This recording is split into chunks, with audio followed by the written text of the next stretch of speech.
తేదీ నాడు జరిగే ఏజెన్సీ సంపూర్ణ భద్రతకు మా ట్రైబల్ నిరుద్యోగుల తరపున మరి జేఏసీ తరపున మరి సంఘ నాయకుల తరపున మేము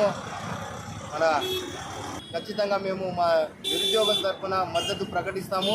అదేవిధంగా ఏదో గత 12 సంవత్సరాల నుండి ఎన్నో బ్యాక్లాగ్ పోస్టులు ఖాళీ ఉన్న గత స్పెషల్ డిఎస్సి నిర్వహించకపోవడం ఈ ప్రభుత్వం పైన మేము ఆశలు పెంచుకున్నాము.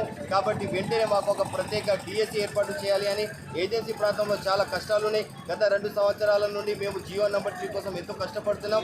గిరిజన ఆదివాసీ విద్యార్థులము దీనికి ప్రత్యేకంగా చట్టం తీసుకొచ్చి మాకు ప్రత్యేక ట్రైబల్ అడ్వైజరీ కమిటీ ఏర్పాటు చేసి నిరుద్యోగులను న్యాయం చేయాలని, అదేవిధంగా గత చెప్తున్న ఎస్టీ లంబాడీల నుంచి తొలగించాలి అని వాళ్ళకి ఒకే ఒక డిమాండ్ అండి. మేము కూడా లంబాడీ వలసవాదులకు మేము కూడా వ్యతిరేకమే, 100% చెప్తున్నాం.